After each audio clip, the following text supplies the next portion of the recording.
Of course, I'm in the United States, so I'm using the dollar. So I have here a $100 bill. Mm-hmm. Now, when you think of money, most people think of money as something tangible and real. Well, money, in fact, is just a bright idea. Now, some Hmm. people, when they play a game, it's all about winning. It's all about Yeah. that end objective and that end goal. What I want to say is put it in this perspective of life. Remember, the reason you step out on the field is to have this experience and have some fun. You have to win or lose. So you either win it or lose it. And then the game usually has a duration. And in the duration of that game, there's a chance that you could be on the losing side at the start of the game. Life isn't about the end. The end is going to be a transition from life. It's not about the end, Mm. it's about the experience between the beginning and the end. And that's what makes it so exciting. The tension, the pressure, the intrigue, the uncertainty, the dynamics. It's really, really fun. It can be fun. It can be hurtful. It can be saddening. It can get heated. It can get emotional. Lots of people are invested in, playing games to win. Lots of people, could cry after a game. Lots of people could even cry in the middle of a game. What I want to say is it can be fun, it can be exciting, it can be challenging, but that's what life is. It's a challenge. So we have this challenge. So what we're doing in this idea of the money game is we have an objective. The objective is Hello, welcome to Creativity Boost Podcast. Today it's a pleasure to have on the show Scott Paradis. And Scott is going to join me on a very, very compelling and powerful conversation on how to win the money game. Did you know that money is a game? Did you know that there's anything called the money game? Well, stick around and we are going to unpack this wonderful conversation together. Hi, Scott. Do you want to tell us a bit about yourself as we begin? Hi, Erdaf. It's great to be with you and appreciate you taking the time to talk through this, what I hope to be a valuable subject for your listeners. Originally, for me, I'm from New Hampshire, and when I had graduated from college, my intention was to light the world on fire. So I had what were these millionaire and billionaire dollar ideas that were going to make somebody a millionaire and a billionaire. And I was pursuing those after I graduated from college, but I just kept running into roadblocks and I hadn't figured it all out. And I went through this list of things that ultimately did make someone millions and billions of dollars, but not me. Well, Hmm. when my wife and I were having our first child, I decided we needed to do something where we had a steady, stable income. So I joined the Army. I'd been in the Army Reserve. I went on active duty in the Army, and I ended up in a 30-year career with the Army. While I was there, I did a lot of great things, but a couple of the highlights was I was a congressional fellow on Capitol Hill, and I was a national security fellow at Harvard University. And in those experiences, I saw from a political standpoint how things got done or didn't get done. But then when I retired from the Army, I wanted to get involved in something that made an impact and made a difference. And so I got involved in writing personal and professional development programs, putting those programs together, publishing books, putting together workshops and online courses and so forth. And the things that I focused on were fundamental success principles, leadership, and things that I was interested in, like health and fitness, money and wealth, those kinds of subjects. And that's what's brought me here to you today, is to talk about one of those subjects that I'm focused on these days, which is this idea of money and the money game. Hmm. Can you talk us through your concept of the money game? Because when I came across the concept of the money game, it really fired me up and it helped me see money differently. So I reserve that question for our conversation today, just to get your perspective. And I believe our listeners are really curious to hear what you understand by the concept of the money game. Yes, yes, absolutely. First of all, it's a perspective on how you look at life. Now, some people would capture or portray life a perspective of life as a game. It's a game. And Hmm. if you look at what defines a game, it's an objective, that you have an objective, that you have some sort of rules, parameters, that you have other competitors playing this. So I call what we do economically or financially the money game. We're Hmm. all playing the money game. Now, folks have different understandings of what the money game is all about, but that we're all playing, we all have an objective. There are certain rules and parameters of the game. Now, the challenge is some people are playing by one set of rules and some people are playing by another set of rules. And that's one of the things that I want to help people get a new perspective of as we talk through this money game. But we're all playing this game about money. So the first place to start with is, what is money? And I hope we can explore that a little bit in detail.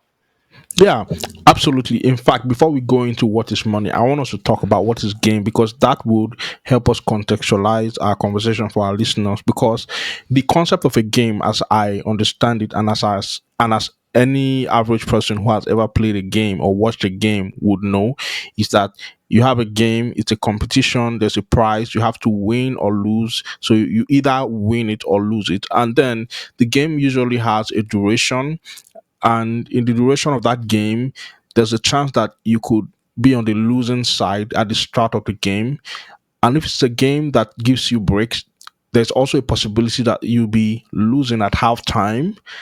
And then there's the possibility that at full time, you could end up, getting level with your competitor or with your opponent, or end up winning that game. And that's what makes it so exciting: the tension, the pressure, the intrigue, the uncertainty, the dynamics. It's really, really fun. It can be fun, it can be hurtful, it can be saddening, it can get heated, it can get emotional. Lots of people are invested in, playing games to win. Lots of people, could cry after a game. Lots of people could even cry in the middle of a game, and while other people are happy in that same space of time. So that's generally what a game is. And I know a lot of people listening to me already know what a game is, but I wanted to contextualize that so that as we begin to unpack what money is, it will make more sense. Now, having said that, I want you to take it up from there and just, go for it with respect to what is money, and then how is money a game. Yeah.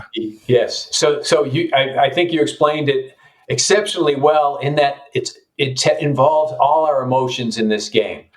So Yeah. the first point is to start thinking about, if you think about the money game, so what we do financially, what we do economically, the first point of life is play. We play to have fun. So think about this. Hmm. Even though there's an objective out there, and it can be challenging, and it can be hurtful, and it can be painful, and all of those things. Remember, the reason you step out on the field is to have this experience and have some fun. So let's Hmm. contextualize this money game under that umbrella. Now, some Hmm. people, when they play a game, it's all about winning. It's all about Yeah. that end objective and that end goal. What I want to say is, put it in this perspective of life. Life isn't about the end. The end is going to be a transition from life. It's not about the end. Hmm. It's about the experience between the beginning and the end. Yeah. The What I want journey. to say is, it can be fun, it can be exciting, it can be challenging, but that's what life is. It's a challenge. So we have this challenge. So what we're doing in this idea of the money game is, we have an objective. The objective is, for us, most of us, in the what I call the real economy Main Street money game, is to play this game of creating, which is just the space that you talk to people about every on these podcasts and broadcasts. It's about creating, letting that desire that you have to create something of value and putting that into the world and bringing that to other people. So the Main Street money game is essentially a making game. We're going to make something of value and bring it to the marketplace and exchange that value. So I have Hmm. to determine, what am I good at? What can I create? What can I do that brings value to people? I can create that or collect that, bring that to the marketplace, and then I will exchange that for other value that I'm looking for, either want or a need that I'm looking to satisfy. When we do that, under this umbrella of a making game, we create wealth and we bring the entire society up. We elevate everyone. Everyone wins. It is a win win game. We all benefit through this economic exchange. Now, that doesn't mean that it's easy. It doesn't have to, it's not necessarily easy. It's not necessarily simple. There are a lot of challenges to come to terms with. What can I create? How can I create it? How do I bring it to market? How do I fulfill other people's wants and needs? But it is still just a game. But it's a creative, fulfilling, ultimately uplifting game. That is what I call the Main Street money game. It is a making game. Now, Mm. most people think they are playing, when they're playing the money game, they are playing that kind of game. I'm creating value, I'm bringing value to the marketplace, I'm exchanging value through this instrument of trust, which is money. There is, however, so I'm playing by those rules: create value, bring it to the marketplace. There is, however, another way to play this game. And the Mm. other way to play this game is it's all about winning. It's all about beating the other guy. It's all about bringing them down. And I'm going to take as much as I possibly can so that I can accumulate for myself. I don't necessarily have to create anything of value. All I have to do is take what I want. And that is a taking game. Most people are playing the making game, which is create value, bring it to the marketplace. What they don't realize is there are other people playing a taking game, which is about taking from people, and ultimately that diminishes everyone.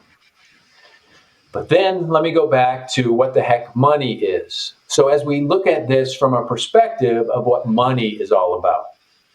So, of course, I'm in the United States, so I'm using the dollar. So, I have here a $100 bill. Mm-hmm. Now, when you think of money, most people think of money as something tangible and real. Well, money, in fact, is just a bright idea. Mm. It was just a social agreement between people to use something as money to facilitate this real game of creating value, bringing value to the marketplace. In the old days, it was not paper. It was things like beads or shells or usable things like livestock and grain and ultimately precious metals and so forth. Those were Yeah. things that were used as money to facilitate economic exchange, which was the game that was played of bringing value to a marketplace. Today, our money is what we call fiat money, which is just, it's an agreement that we agree. The government declares that this is in the United States, these are dollars, and that these are valuable. The only reason this is valuable is because we all agree it's valuable. It's just a social contract, a social construct that says we're using this to facilitate exchange of value. This Mm. in and of itself is nothing. And as a Yeah. matter of fact, most of what we call dollars or euros or yen, they're all in digital form anyway. They're not even in a, something that you can put your hand on. It's all just numbers on a ledger. Yeah. It's just a social agreement. It's a social construct. So thinking of this in even a different way.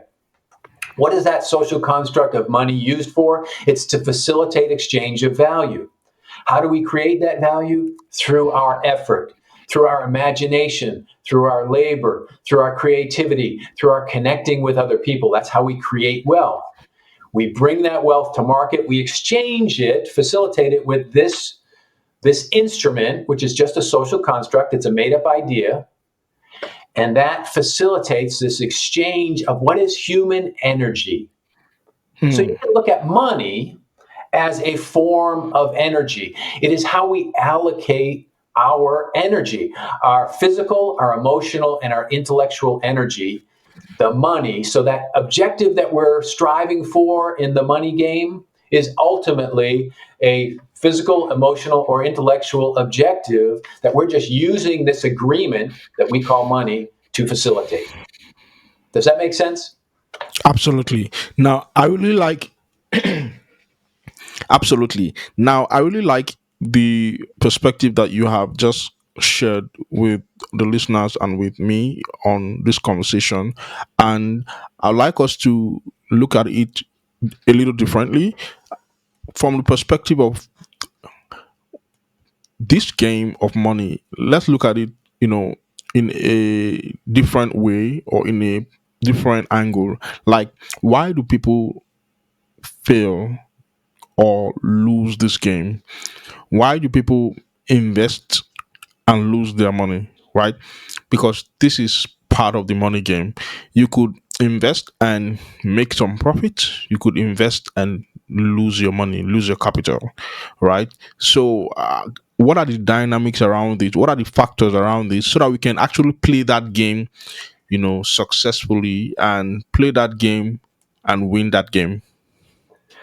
I would say, first of all, you got to understand the game you are playing. So I said that we're all playing the money game. Absolutely, we're all playing the money game. Most people are playing by make rules. What I mean by that is I'm going to create something of value and I'm going to bring it to the marketplace. And Mm, that market functions on trust. mm, So dollars, yen, pounds, whatever, euros, everything functions on trust. We all agree that we're going to use this instrument and we trust that other people are going to do valuable things that we can exchange. So we all trust. In the making game, if we're playing by making rules, then I've got to create something of value and I've got to bring it to the marketplace and then exchange things that I want for things that other people want. That's how we play and win that game, is creating things of value. Now, there is another component or another way to play the game. And it's a taking game, which is about how do I gain control over assets and gain control over players in this game. Now, if you are committed to playing only a making game, I applaud that. That is a wonderful thing. The however part is realize there are other players who are playing by taking rules. Taking rules. Now, we most commonly associate, not that I don't want to paint this as a bad thing, but the easy hand wave is to say Wall Street is about allocating money. So we're about taking money and then acquiring money. So investing under making game rules is helping and empowering an individual or a company to bring a bright idea to fruition. So to mm, help them create. So you get ownership in a company, which helps those people who are creating the value bring that value to market. As they do that successfully, you prosper. So this is value investing over the long term. So this is what Warren Buffett talks about all the time in investing, is find a great company that is delivering something that the market wants and needs and invest in that company and then ride with them over a long period of time. And mm. as they grow, your money grows. Your ownership component in promoting that value creation grows. This is the value investor, the long-term investor. Now, unfortunately, and we've seen, I'll just use this as an example. COVID, of course, locked the world down. And a Mm-hmm. lot of people, and I'll say primarily young men, got involved. They had some money waiting, holding, and they said, I'm going to become a trader. So I'm going to go into this world of Wall Street and I'm going to trade and I'm going to make my fortune. Mm, Well, most people playing a taking game lose. They lose because the system is designed, it's like betting in a casino, the house always wins, ultimately. mm, mm, So when you're competing in a taking game, you have to learn the nuances of how this game is played, and it is a cutthroat game. Not that you can't win, but it is very challenging to win, and you've got to understand how the rules of the taking game work. So when all of these people were sitting at home, they say, I'm going to become a day trader and make a fortune. Well, statistics have shown about 95% of people don't perform as well as the market. So the market averages, the index averages. So they do less than that. Well, what they're finding now is all of those young, and I'm going to overgeneralize, but sweeping hand is all of those young men who were day trading are now getting into the betting scene because they weren't able to make money on Wall Street. Now they're going into, I don't know if you see this in your market, but I see it all the time, is whenever you watch a sporting event, they've got all these bet today, bet. yeah. So all of these young men now are taking whatever capital they've been able to hold on to and they're trying it on the betting. We're going to bet, and that's how we're going to make the fortune. So they've decided, I'm not going to focus on the making game, which is a long-term play. Create value, bring that value to marketplace, or support somebody who's doing that by getting Mm, ownership in a company. And instead, I'm going to play the taking game. The taking game is a short-term, cutthroat, kill or be killed kind of game. Very exciting, can be Mhm. very profitable, but for most people, it is not. And there's a learning curve to it, and it's a challenge. So, first thing when you set up the condition of if you're an investor, what do you have to do to understand and play the game? Am I playing a making game, which is creating value, bringing value to the marketplace, or am I fundamentally playing a taking game? Different set of rules, different actors, and it's you're swimming with the sharks, so you got to understand how those rules work in that space. So first, understand which kind of game you're playing. And I say from watching you, Iridafe, you are playing a making game of bringing how people create, how they take their ideas from concept to physical manifestation. Hmm. You are clearly in the making space.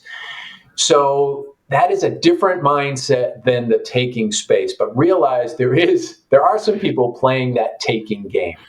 Absolutely. And I really like the way you explained it. It really makes a lot of sense. Now, that brings me to my next question. Now, in playing the making game, like you have already established, it could be a long game sometimes. So, and sometimes it could look like you're losing that game, just like watching a football game and your favorite team is losing by 2 goals to nothing, and the game has gone into injury time and it looks like you're losing, and from nowhere your favorite player in that team scores a goal and scores another one and there's an equalizer and takes the game to an extra time and your team ends up winning. But that period between the initial start of the game to injury time when your team was down, it can take a lot of emotional fortitude and intestinal fortitude to hold the fort, to stay the course, to keep going for it, right? And there are some teams that have that, mental stability. There are some teams that have that maturity to, stay on the game until the last minute. Not everybody does. Not every creative has that intestinal fortitude. Not every entrepreneur have that mental capacity to stay the course. And even in the game of investing, not every investor has that risk appetite to stay the course, to play the game and see the game through. So what do you have to say? What are the things that you can suggest or recommend for players of this money game, both those who are playing the making game and those who are playing the taking game in the positive way? What are the things that you can recommend for them to ensure that the chances of them winning are significantly increased? Because if you give up midway through the game, you have just confirmed your loss, right? You've automatically disqualified yourself from winning. But at least if you at least stay the game, to the end, stay the course to the end, your chances of winning have just jumped by at least 50%, right?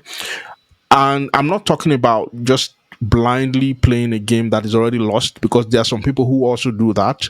There's also the place of, being sensitive to know that this game is a lost cause. I shouldn't be playing this game, right? So I want you to speak to all these different nuances that I've just brought into the conversation. Absolutely. The first thing I want to say, and I'll paint it this way. What's the difference between the ones that get to the top of the mountain and the ones that don't? The difference is the ones who got to the top just kept going. So Hmm. they kept on playing, keep moving forward. How I'd like to answer your question is to think about this and reframe now personally as you approach. So you're standing on the sideline, you're about to enter this game. So before you enter the game, I want to reframe your approach.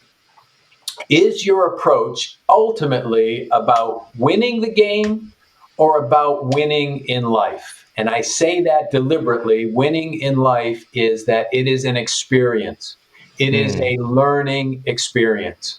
So the end result, so that target, that objective that you might have out there in the future is I'm going to have fun and I'm going to learn. Sometimes you get yourself in a game and you realize, I don't have the skills for this. Maybe I can't develop the skills for this. Maybe I need to play a different type of game. So if we're talking about sports, maybe I play football or I need to be playing baseball or basketball or tennis or something else. So what do I have the skills for? So in a making game, what are my desires And then what am I good at? And I've got to figure that out. Now, if you're playing a more competitive game that is a zero sum game, what I have framed as a taking game, you've got to understand, do I have the mentality for this? Can I play? Can I swim with the sharks? If you can, then more power to you. And then you've got to learn the skills to advance your game.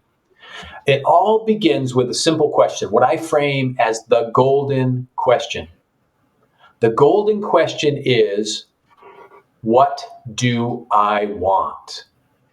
What do you want? Now, I say, what do you want? And most people will give a cursory, a superficial answer to that question. What do you want? If you dig into it, though, most people don't have a good answer to that question. They have something that comes to mind, but is it what they really want? What they're really after? When you step back and look at this in some detail, ultimately always, and I'm going to jump right to the conclusion with this, ultimately always it is an experience. It's a feeling. It's an emotion. It's an emotional response that you're ultimately looking for. So I get the mansion, the great big house. I get the luxury car. I buy the yacht. All of those physical things are ultimately to achieve a feeling. I want to feel proud. I want to feel status. I want to feel accomplishment. I want to feel a certain way. So the golden question that you have to ask yourself before you jump into the arena, onto the field, what do I want? And really, what do I want to experience? And I would offer the most productive way to answer that question. You can have something very specific there, but is a way that is conducive to this. I want to experience and grow. And no matter how this game turns out, in the end, I have won because I have experienced and grown. So, persistence, life is a game of persistence. In other words, in simple terms, you can say, well, we're here from the start to the end, right? But I want it to be as fulfilling as I can make it in the time that I have. And that means I'm in the arena playing the game, having some fun, having this wonderful experience. Most people are spectators. Most people tepidly step on the field. Oh, get back. Tepidly step on the field. Oh, get back. They're not clear on what they want. So they don't know what game they should be playing. They never learn the rules of the game. They don't understand that there are some people playing by different rules. So it creates this challenge for them. Now, as you accurately said, sometimes you could have figured it out. I know exactly what I want. I've learned the skills of the game, but I'm still losing.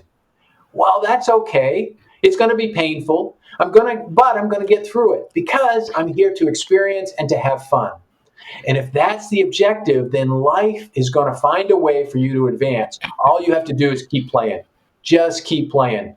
The universe will move in your direction and things will realign. And no matter the outcome, whatever that, if you say dollars and cents outcome, that's irrelevant. What it is you are in the money flow. You are playing the game. You are excited and exciting and having fun. And it's going to be a wonderful experience.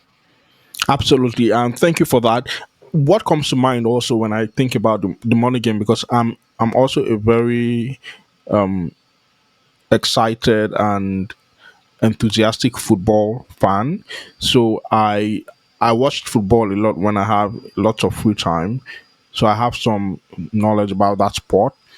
And one thing I've come to observe is that sometimes when a team is losing at halftime, that's where you see the magic of having an experienced coach. You see the magic of having a a tactical coach that knows, what to do. Sometimes the coach may not even change his tactics. All he may do is just to tell them, hey, we are doing the right thing. We are on the path to winning this game, even though this score sheet doesn't say so. All I need from you guys is to keep your head down and just keep hitting the opponent at this point till their character breaks or till we get them to lose steam, and then we can pounce on them, right? That I said all that to say that sometimes you need to have the right, guidance. You need to have a trusted advisor to win the money game. And for the purpose of explaining even better for our listeners, think about the money game like you're an author, you're an aspiring author, and you want to write a book, you want to put your story out there, you want to package your experience out there. You're in the money game. How? Because eventually you're going to want to sell those books, right? And the moment you sign up for that activity that will ultimately lead to an exchange of value, like Scott has already said, you're in the money game. Maybe you're a singer, maybe you're a real estate broker, maybe you're a software engineer, or you're doing something, right? The moment you signed up for that activity and you expect that some way, somehow, you should get some money in exchange for whatever value you provide, you're in the money game. And so these are the different categories of people we're talking about. You're into something that somehow, some way produces value, and you get money, or you expect to get money in exchange for that thing, or someone somewhere gets compensated doing the same activity you do. Now think about this, Scott. Did you know that there are people who get paid hundreds of millions of dollars, or let's say hundreds of thousands of dollars weekly to play football every week? While there are also people who just play for the fun of it on the streets, and they play it at the local level. Nobody even cares that they play. They may be even as good as those who get paid hundreds of thousands of dollars on TV doing the same activity, but yet no one recognizes them for that, skill or for that quality that they have. And as far as I'm concerned, I call these people the unrecognized creatives. What do you have to say to people who are currently displaying a level of, skill or mastery, but at a very unrecognized level? What do you have to say to these people who have this dream, but they've not been able to? They don't know how to connect the dots to turn what they're doing for fun into something lucrative that will ultimately cause them to win the money game in the context of earning lots of money. You've caused me to think of two things. First, where you were going with this, that folks play, and I think if we continue to use the sports analogy, if I want to get better as a player, I need to associate with better players. Hmm. So I need to be around people who are more skilled than I am. I potentially need to compete. I need to compete against people who are better than I am because it's going to elevate my game. I've got to get around coaches, mentors, people who see those little things that I could do better and help bring out the best in me. The second point, though, to yours is that already unrecognized talent. It really is this idea, if I want to make what I'm already good at and I want to bring it to a larger audience, the world is competing for attention, right? So our Hmm. challenge is that marketing challenge. How do I bring my gift to the world? And this Hmm. really is ultimately a marketing challenge that I've got to find those inroads. And usually, I would say the same way that you would get better at this skill is you find people who are good at marketing and promoting or presenting your skill to the world, to those niche audiences that are looking for just what you have to offer. And once you do that, then your world opens up and people recognize this is an undiscovered talent. And then that just begins to grow, gain some momentum, and then all of a sudden your world starts to shift in a positive way. Wow, that's awesome. Because there's lots of people out there, even listening to us right now, who are at that point that they have something to offer, but they are not yet at the level where they can get compensated for their creativity, compensated for their gifts and talent. They've done the work of putting it out there, or putting themselves out there, or fine tuning the skill, or sharpening it, but they're still not yet at the level to play at the big leagues, to play at the Champions League. They're not even in the local league yet. They're just playing on their backyards and just having fun. But they know it's in them to really become great. And most of the great players we see in football specifically, they once were, playing on their backyards, and some scout came from nowhere and found the talent in them and took them and for a drill, and they passed the drill, and then all of a sudden they started signing record deals and signing, stuff with agents with big numbers, right? Overnight. So sometimes we tend to look at these people as overnight success. Say, oh, this person, he won the game overnight. But we forget that it was a 10-year night, it was a 20-year night, it was a 15-year night of no sleep, it was a 5-year night. And so we get in the game with that short-sighted mentality, and then we expect to win after just 1 year of putting in half-baked work. And when it doesn't work, we're like, oh, this thing doesn't work, maybe there's some hidden trick to it, but we've not really put in the work. We don't even have our skin in the game to win the money game, right? So what would you recommend for people who are at the brink of giving up right now because they came into the game with the mentality that, wow, that guy, he did this and this and that, and he struck gold in 1 year. Maybe I can just do this and I strike gold in 1 year or less. And as a matter of fact, the world of marketing doesn't make it easy for us, because now everybody wants to tell you how to achieve something that should naturally take 5 years in 30 days because they want more clicks, right? So what would you recommend for people who took that bait and now they are hooked because they can't go back, they can't go forward, they're about to give up? Yes. What do you have to say to them? Yes.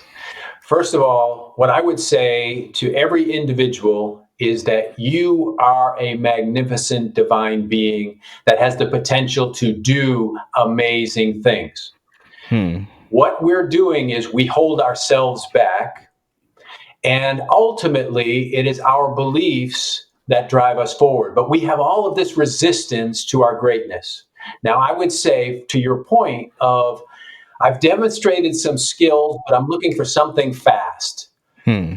When we practice, so again, using our sports analogy, the more I practice, so I practice kicking the ball, or I practice saving, being the goalkeeper, whatever skill I'm practicing, the more I practice, I'm developing hand and eye coordination, all that. But what I'm really doing is I'm strengthening my belief in the possible.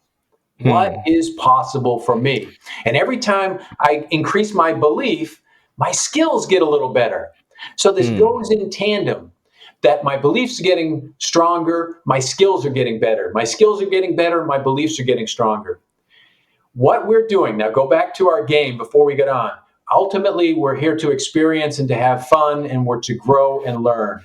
It is not an overnight experience. We're here for a number of years to have a magnificent experience. We're here to enjoy this time. It is an experience that isn't going to happen instantaneously. And if it did, we would be somewhat disappointed in that, because we're going to be looking for the next big thing. So realize it is not going to be instantaneous. It is going to be a factor of my belief in myself, because you already have it within you to do that thing, that be that greatness. It's just a matter of releasing it. It's overcoming the resistance that's holding you back, and it's always internal resistance. And we do that by continuing to go, continuing to play, continuing to move forward. So that's this persistence issue. And then I'm going to continue to practice, because it's going to make my skills better, which means I'm going to believe more. I'm going to believe more, which means it opens more doors to even greater accomplishments. And it isn't necessarily what we have in our head. So if we have in our head a $100 million contract in whatever our sport of choice is, maybe that's not the ultimate objective. Maybe the objective is we're going to meet some people that's going to take us down a road that we're ultimately going to get involved with a nonprofit that's going to do something wonderful in the world that was nowhere near my original objective. But as long as I kept moving forward, kept saying yes, kept walking through those doors as they open, then ultimately you will succeed. Wow, that's nice. And there's something that came to mind as we were speaking, right? And it's about the fact that many people are in the game just because of the score, and they don't really understand the dynamics behind the money that comes to them by virtue of being in the game. For example, what am I saying? You see, these Oh, I've lost sportsmen you. that we see who earn big money You've or locked who up earn a on lot of me. money You're from up. playing the Can you sport hear or me? playing the game, they give a lot of value by just playing the game. Why? Because they make people happy. Just by sitting down and watching a game of football, people are happy. People's emotions are stirred up. Now, that is where the value is, because for a long time I used to wonder, why does these people earn so much money?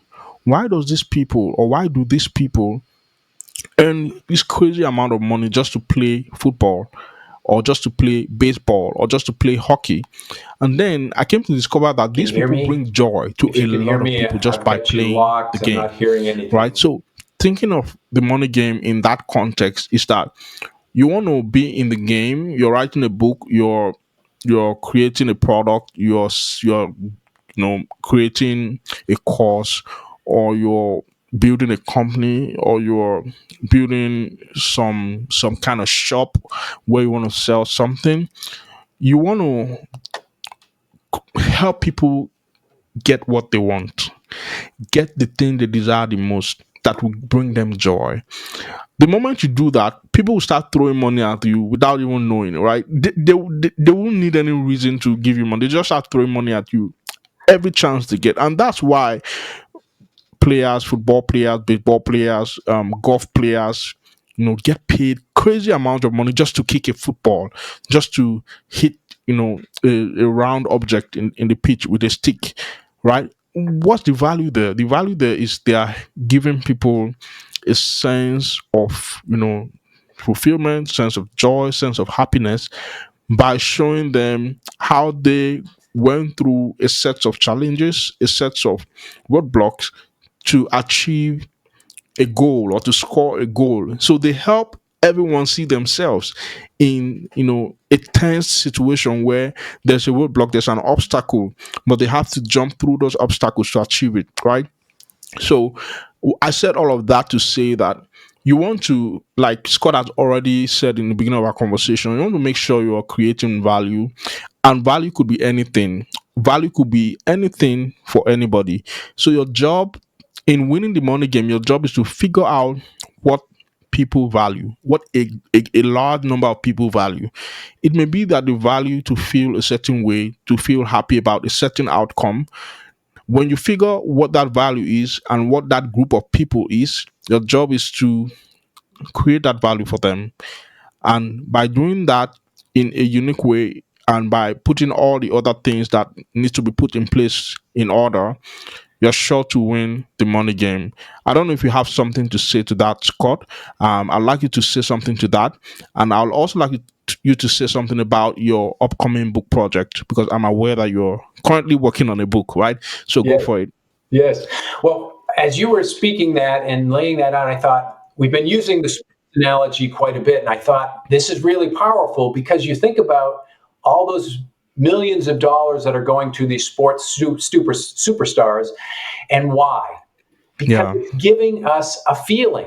It's Yeah. ultimately that feeling. We have our team, we have the excitement of watching our team, and we have the fulfillment of our team winning, right? It's all a feeling. So they get millions of dollars about a feeling. When you're Hmm. playing the money game, ultimately we are all after a feeling.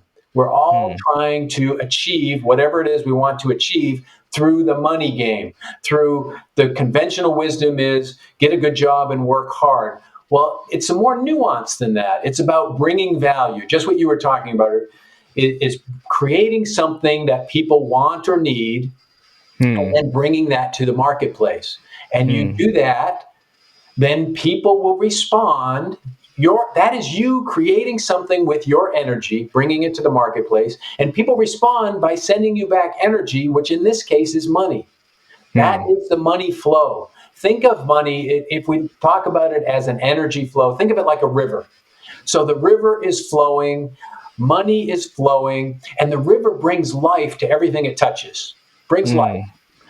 So you are in the money flow, you're playing the money game, you are bringing life to everything you touch. If you're trying to hoard the money, if I'm trying to dam the river, hold it all back, what ends up happening is we get a lot of stagnation. Everything Hmm. stops. And then we just have a biological mess occurs, but from the stagnant water. What you want to do is let it flow, which is bring energy, bring creativity, bring something of value. which then brings me to my current project. So my first book on money was this, what I called Money, the New Science of Making It. So I wrote that about 7 years ago. But what I've decided to do is focus specifically on this money game. So that's Mm, my current project, is the money game. mm, And I'm trying to present it in a way to change people's perspectives about money and realize that it's not about getting some money in the bank, it's about the experience of life. And if you play the game with that ultimate objective of, I'm going to grow, I'm going to learn, I'm going to have fun, I'm going to bring value to the marketplace, you are going to be rewarded with money. mm. And all of society grows and prospers. Now, if you're going to play that all I care about is winning, all I care about is beating competition, and all I care about is getting mine, slicing up the get as much of the pie as I can, nobody's going to, you may benefit in the short term, but society's not going to benefit at large. So it's about creating and bringing value. But this is the perspective that I want to bring to people through this current project, that I would invite people to connect with me, and let's have a conversation and let's expand these ideas so that we can make our society, make individuals and our society collectively more prosperous, that we flourish, that we have that magnificent life that I know is within each of us. Wow, that is fantastic. And I'm super, super excited for your book project. I think it's going to really, really add value to whoever picks it up. And I'm super excited to see what comes out of it. And just to say something, when you made the analogy about a river, something just, got stirred up in my mind. There's a quote that one of my favorite coaches used to talk about, Myron Gordon. He used to say, money is not a tool to be viewed, but it's a tool to be used, right? And many people see money as, it's a tool to be viewed. So they want to stop just for the sake of having the benefit or the emotional satisfaction or gratification of saying, oh, I have $1 million in my bank account. It's good, it's a good thing to have, but the essential idea of money is to have money flowing, have money working for you, right? Give your money a job and send them out to work every morning and let them do some work and report back to you with results of value that has been added to people, results of value that has been created in the marketplace, results of lives that have been changed, right? And then he always uses this very interesting analogy of the Dead Sea. The Dead Sea is the Dead Sea because it only has an inlet and it doesn't have an outlet.